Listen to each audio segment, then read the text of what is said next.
challenge utamanya jelas mencari pembanding yang sesuai dengan kontrol transaction kita. Transaksi saya jual di OLX dan transaksi saya jual di Tokopedia gitu ya, di e-commerce gitu, itu saya dapat untung yang lebih banyak. Nah berarti sebenarnya transaksi saya jual TV ke Zikra, meskipun kita punya hubungan istimewa, itu jadi terlalu rendah profitnya buat saya.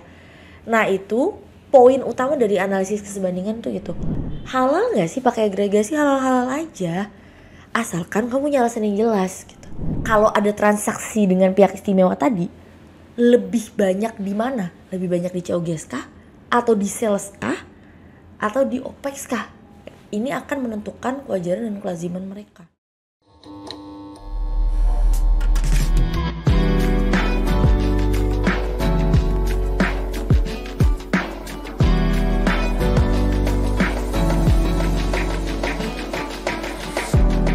Welcome to Techsem Talks by Techsemco with your host, Rovalin John. Halo kawan Sam, kembali lagi di Techsemco Talks. Bersama saya, Zikra selaku moderator. Dan kita pada hari ini kedatangan tamu yang cukup spesial nih. Mungkin boleh memperkenalkan diri terlebih dahulu. Halo Zikra, halo juga kawan Sam. Terima kasih ya pertama-tama sudah diundang ke Techsem.co Talks. Perkenalkan, nama saya Dinar. Saya adalah seorang pegawai Direktorat Jenderal Pajak yang sudah berkarir di DJP kurang lebih 14 tahun Zikra, it's been a while. Nah mungkin kalau bicara expertise gitu ya, kebetulan expertise saya di perpajakan internasional. Jadi mungkin area yang akan kita cover hari ini mungkin seputar transfer pricing nih Zikra. Iya betul sekali. Untuk topik yang kita akan bawakan hari ini yaitu terkait transfer pricing, ya, terkhusus pada tantangan dan kesalahan umum dalam isu pengukuran arm length. Baik Bu Dinar, mungkin ke pertanyaan yang paling cukup simpel ini Bu Dinar. Kira-kira apa aja sih tantangan nih yang muncul dalam penerapan analisis kesebandingan? Ya kawan Sam, jadi mungkin kawan Sam juga udah tahu ya, Zikra juga udah tahu bahwa memang kalau kita ngomongin analisis kesebandingan nih, itu sebenarnya udah diatur kan, di aturan itu udah ada disebutkan gitu tentang analisis kesebandingan dan tahapan-tahapan yang harus dilakukan ketika wajib pajak itu mau menerapkan analisis kesebandingan gitu. Nah tapi kalau kita bicara tentang tantangan gitu ya, ini aplikasi, gimana sih cara netapin analisis kesebandingan yang terbaik gitu ya, yang emang mau disampaikan wajib pajak di TV Doc-nya gitu. Sering gak sih di Techsemco tuh muncul pertanyaan-pertanyaan terkait TV Doc, Zikra? Ya cukup sering sih. Cukup sering ya. Bahkan sangat sering ya. Iya, apalagi kalau analisis kesebandingan itu kita kenal dia tuh memang the heart of transfer pricing gitu. Memang poin utamanya tuh itu gitu. Jadi kalau kita bicara tantangan, karena analisis kesebandingan itu kita bicara kesebandingan gitu ya, bahasa Inggrisnya comparability, asal katanya compare ya Zik, jadi bandingin saya sama Zikra, bedanya apa sih gitu ya, kira-kira kita samanya dalam hal apa, bedanya dalam hal apa gitu. Sama dengan analisis kesebandingan dalam transfer pricing, karena analisis kesebandingan itu membandingkan transaksi yang terjadi antara dua pihak dengan hubungan istimewa atau control transaction dibandingkan dengan transaksi non hubungan istimewa atau uncontrolled transaction. Challenge utamanya jelas mencari pembanding yang sesuai dengan kontrol transaction kita. Misalnya kita melakukan transaksi jual barang jadi berupa TV. Oke. Kita mau lihat nih, sebenarnya Zikra jual TV ke aku, kebetulan kita saling kenal nih. Oh iya. Udah ada hubungan istimewa gitu karena saya udah berteman sama Zikra. Mungkin kita udah temenan 3 tahun gitu ya. Meskipun kita tidak ada hubungan kepemilikan, tapi kita tahu banget keputusan bisnis yang kita ambil bersama itu bareng-bareng gitu ya untuk grup usaha kita gitu. Terus kebetulan saya jual TV ke Zikra. TV yang saya jual ke Zikra ini kira-kira udah arm's length belum ya? Udah wajar dan lazim belum ya gitu kan? Nah kemudian saya harus cari pembanding nih. Nah inilah melakukan analisis kesebandingan. Kira-kira kalau saya jual TV nih, ya kan, ke pihak yang bukan Zikra, saya jual TV di OLX atau saya jual TV di Tokopedia, saya dapat margin berapa sih? Oh ternyata transaksi saya jual di OLX dan transaksi saya jual di Tokopedia gitu ya, di e-commerce gitu, itu saya dapat untung yang lebih banyak. Nah berarti sebenarnya transaksi saya jual TV ke Zikra, meskipun kita punya hubungan istimewa, itu jadi terlalu rendah profitnya buat saya. Nah itu poin utama dari analisis keserbandingan tuh gitu. Gimana kita ngebandingin transaksi saya jual TV sama Zikra dengan transaksi jual TV lainnya, atau transaksi jual TV antara dua pihak untuk TV yang sama. TV ini kalau di e-commerce, bukan kita nih yang jual beli nih, di e-commerce harganya berapa sih gitu. Nah membandingkan transaksi tersebut dengan transaksi kita, itu analisis keserbandingan. Ya jelas challenge-nya berarti di nyari pembandingnya itu. Kalau jual TV gampang ya sih ya, e-commerce gitu ya, tinggal buka. Bayangin kalau misalnya lu jual jasa manajemen, kayak aku ngebantuin kamu untuk ngelola perusahaan kamu. Aku dibayar tiap bulan nih buat jasa manajemen aku. Kira-kira bisa nggak nemuin pembandingnya sih di e-commerce? Enggak sih, kalau di e-commerce Nggak mungkin sih. Apa yang best effort kita bisa lakukan? Bisa jadi kita harus kayak kirim inquiry nggak sih ke konsultan manajemen gitu buat tahu harga mereka, ya nggak sih Zik? Iya. Nah jadi se-challenge full itu gitu ya, nyari pembanding yang merupakan semangat utamanya analisis keserbandingan. Itu sih tantangan utamanya. Oke. Kira-kira dari tantangan itu ada solusi nggak ya Ibu terkait kesulitan nih untuk mencari hal tersebut? Iya, ini sebenarnya emang menjadi, karena ini challenge utama ya. Jadi memang sebenarnya solusinya it's out there, sebenarnya memang sudah umum dilakukan gitu. Jadi kalau misalnya kita bicara tentang transaksi jual beli yang merupakan komoditi gitu ya, dimana kita bisa menerapkan metode cup gitu ya, yang mencari pembandingnya di level harga, itu bisa tersolusikan dengan gampang sih. Karena ada apa? Karena ada harga bursa, ya kan? Harga bursa komoditas, misalnya karet lah gitu ya, minyak lah, batu bara lah, gas, ini gampang. Makanya kalau untuk transaksi komoditas, aku jual minyak CPO misalnya ke Zikra, kita bisa lihat nih transaksi kita wajar dan lazim cukup dengan bandingin dengan harga bursa. Mudah sekali untuk melakukan analisis keserbandingan. Things will get more complicated Zik ketika kita tuh jualan barang yang gak ada tuh bursanya, ya kan? TV ada di e-commerce, oke, pretty simple. Jasa yang tadi itu susah. Caranya gimana? Nah sekarang banyak banget nih database yang tersedia secara online, dan memang mungkin untuk perusahaan levelnya harus subscribe gitu ya, kayak misalnya Orbis atau Royalty Stat gitu ya.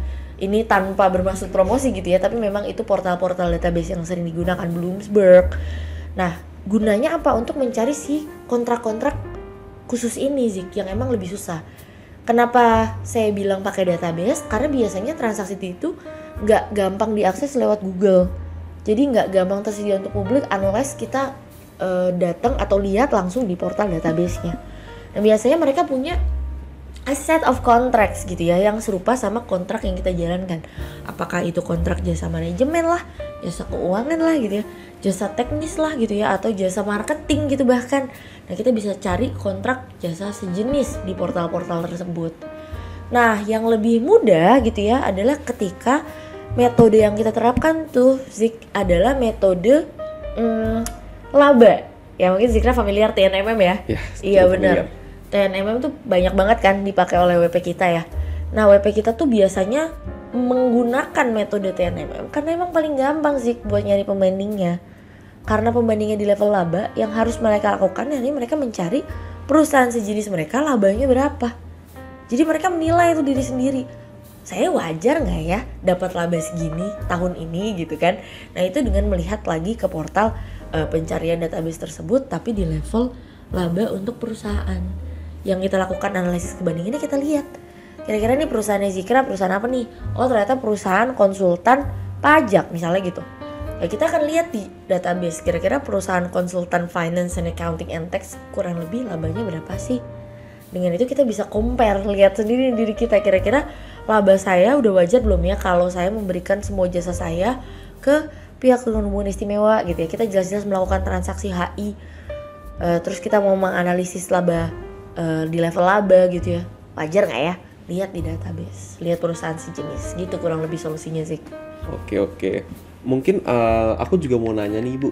Tapi ini pertanyaan ini cukup di luar dari topik yang akan ditanya yang kita bahas hari ini. No worries. Oke.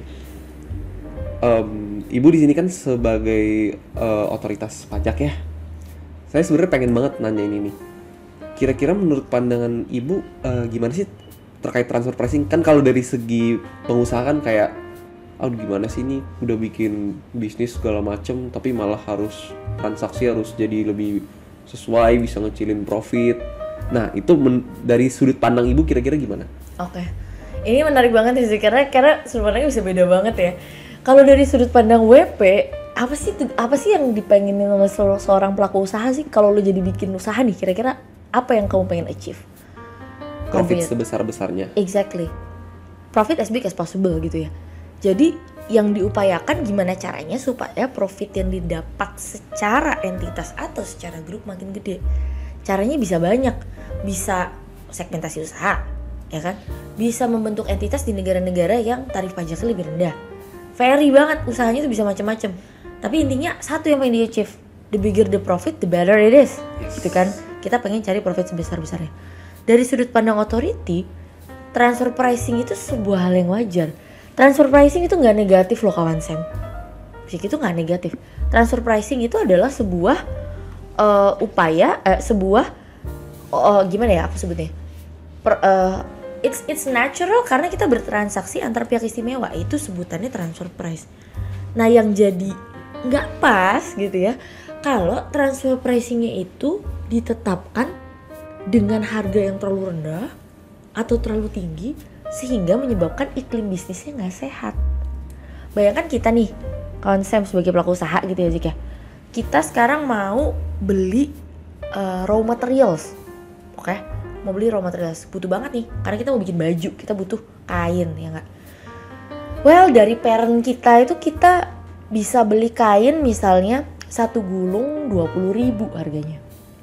Let's say mahal, dipatok mahal. Kenapa dipatok mahal? Karena ternyata parent kita itu mau ngebanyakin profit di tempatnya dia instead of di kita.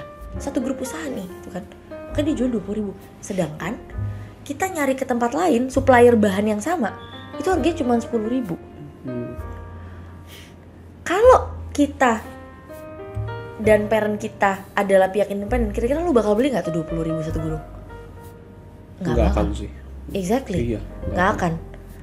Nah, penetapan harga 20.000 ini yang overly marked up itu bikin situasi siklus bisnis usaha jadi nggak sehat.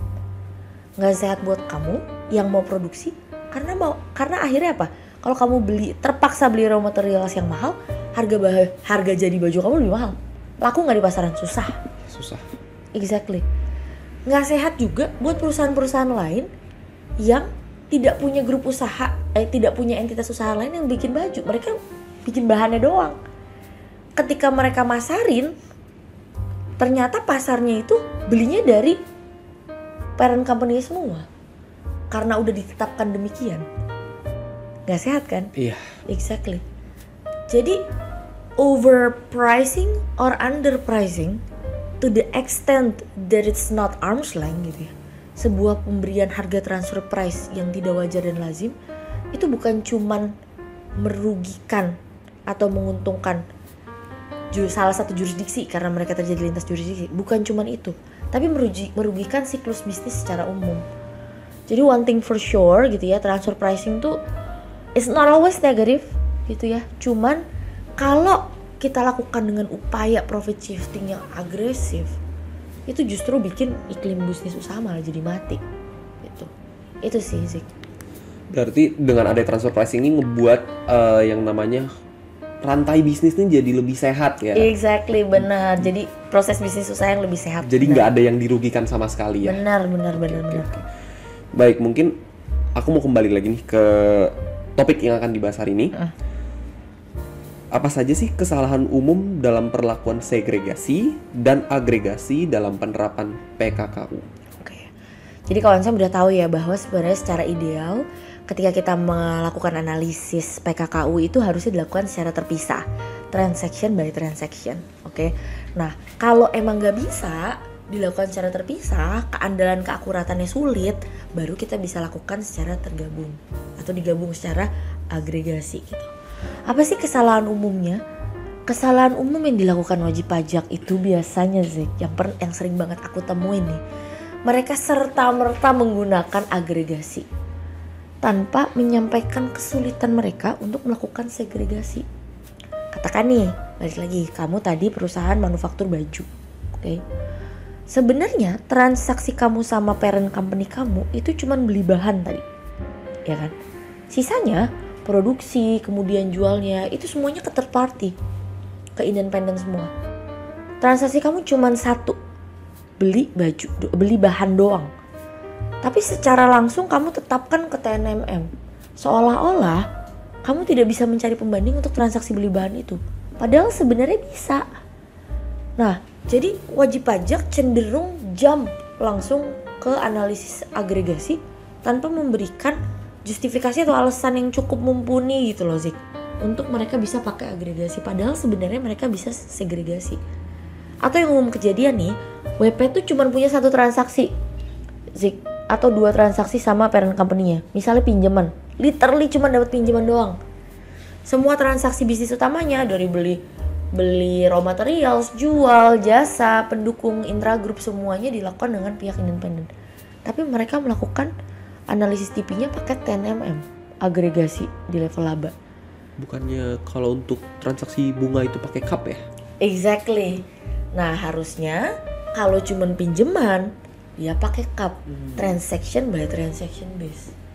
Satu aja yang lo analisis, kenapa harus menganalisis secara keseluruhan laba, padahal transaksinya cuma satu nih, pinjaman gitu.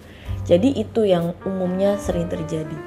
Halal nggak sih pakai agregasi? Halal-halal aja, asalkan kamu punya alasan yang jelas gitu. Dan itu harus kurang lebih ya mengutamakan keandalan dan keakuratan penggunaan metode dan kesesuaian dengan proses bisnis kita itu. Baik. Mungkin Ibu DJP bisa nggak menolak dari perlakuan segregasi atau agregasi ini? Bisa banget. Jadi banyak banget kawan Sam kasus-kasus keberatan gitu ya, banding itu munculnya itu dari adanya, mungkin aku bisa bilang bukan kesalahan ya, tapi keterburu-buruan wajib pajak gitu ya dalam menetapkan metode yang akhirnya mereka pakai agregasi. Padahal tadi sebagaimana aku sampaikan tuh sebenarnya analisisnya bisa dianalisis secara terpisah gitu. Nah, karena mereka terburu-buru dan mereka nggak memiliki alasan yang logis untuk melakukan analisis secara agregasi, oleh otoritas pajak dirasa bahwa penerapan agregasi malah kurang pas. Kayak biaya pinjaman tadi tuh, pinjaman nggak pas tuh kalau langsung pakai laba. Bayangin, kamu capek-capek melakukan usaha setahun, ya kan? Padahal transaksi kamu sama pihak independen semua. Cuman kamu punya satu pinjaman dari parent company yang harusnya kamu bisa nilai cuman pakai suku bunga aja gitu ya, cuman dilihat aja pakai cup. Tapi kamu keburu pakai TP method TNMM. Nah, ternyata laba kamu di tahun itu lebih rendah daripada laba perusahaan sejenis kamu. Padahal ya emang lagi sial aja pada tahun itu salesnya kurang gitu sih. Tapi kamu tiba-tiba terhakimi gitu ya bahwa kamu nggak wajar dan nggak lazim nih. Padahal kamu bayar dengan suku bunga yang udah cukup tinggi, udah sesuai dengan pasar. Jadi kurang pas gitu. Jadi itu yang dilakukan otoritas pajak ketika penerapan segregasi dan agregasinya nggak pas. Wajib pajak nggak bisa punya alasan yang valid, keandalan keakuratannya dipertanyakan. Disitulah otoritas pajak biasanya akan men-challenge wajib pajak. Kenapa kamu pakai agregasi? Kenapa kamu nggak pakai segregasi? Padahal idealnya dan yang lebih pas untuk bisnis kamu sebenarnya segregasi nih gitu. Baik Ibu, mungkin segregasi agregasi tadi sah-sah saja untuk dilakukan asal bisa membuktikan. Betul. Oke. Andal dan akurat. Baik, dikarenakan tadi kan kita bahas terkait segregasi dan agregasi. Nah, aku juga mau nanya nih, kalau kesalahan umum dalam penentuan si profit level indicator-nya itu gimana kesalahan umum? Sama kalau gitu terus tipsnya juga gimana? Oke. Jadi biasanya kesalahan umum dalam penetapan profit level indikator atau nilai indikator harga tuh Zik, yang paling banyak muncul nih, aku cuman ngomong yang frequently aja ya, yang most likely muncul ya, karena akan ada sangat banyak nih, terus kita nggak mesti bahas satu-satu. Tapi yang paling banyak muncul biasanya pemilihan PLI gitu ya untuk jenis usaha. Jadi gini, ketika kita ngomongin rentang kewajaran ya, tadi ya nilai indikator harga itu kan bisa titik bisa rentang ya Zikra ya.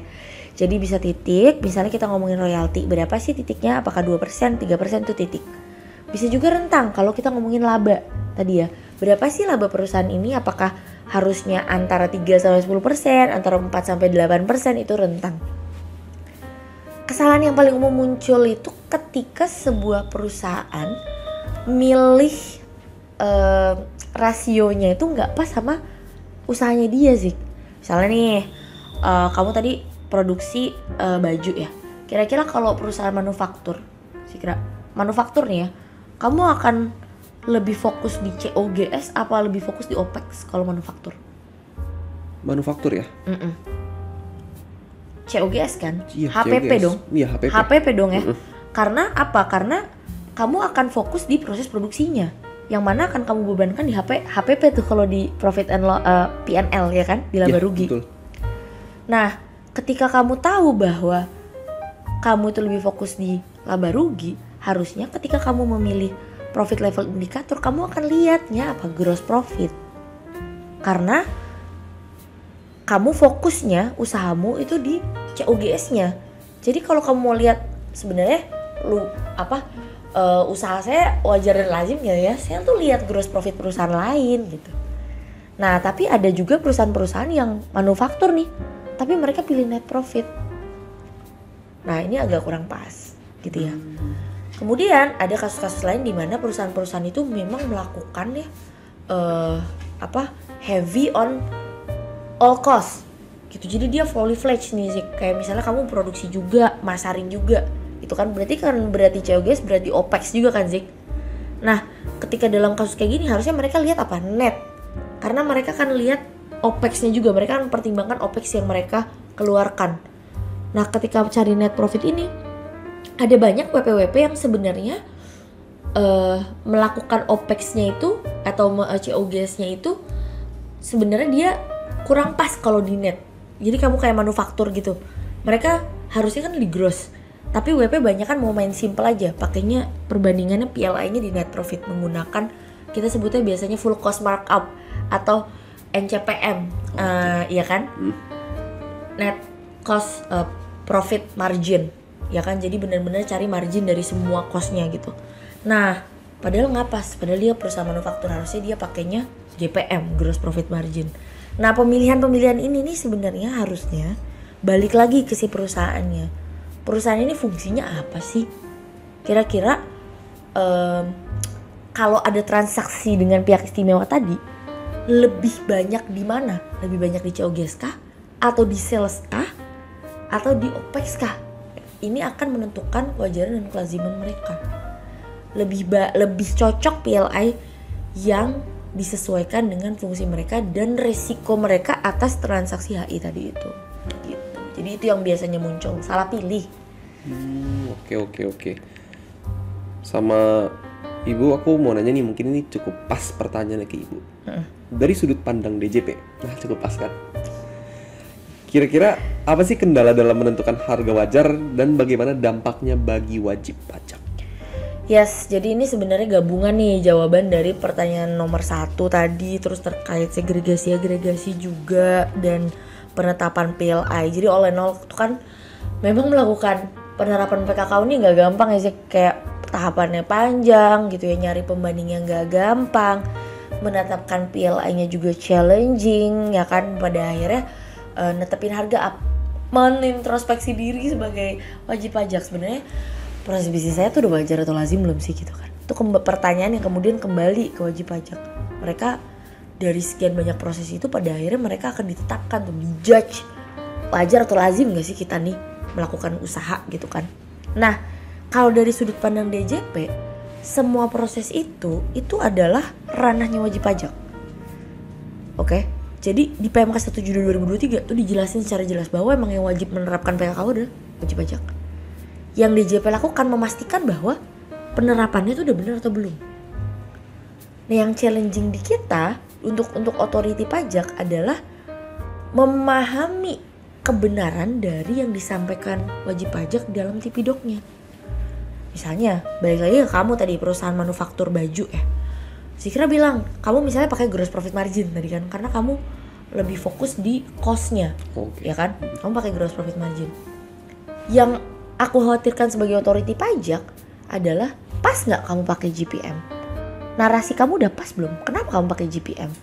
Manufaktur oke, tapi ternyata aku lihat kamu banyak pakai jasa manajemen juga nih. Terus kamu bebankan di OPEX. Dari sisi otoritas pajak, resiko dong. Kenapa? Karena ternyata transaksi hubungan istimewa kamu tuh banyak di OPEX. Kalau kita lihat proses kewajarannya cuma dari gross profit, kebaca nggak OPEX-nya? Enggak.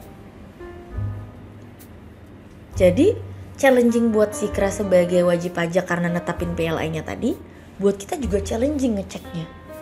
Gimana sih ngecek yang benar? Mau nggak mau, ke lapangan. Ngelihat kayak apa sih proses produksinya Zikra?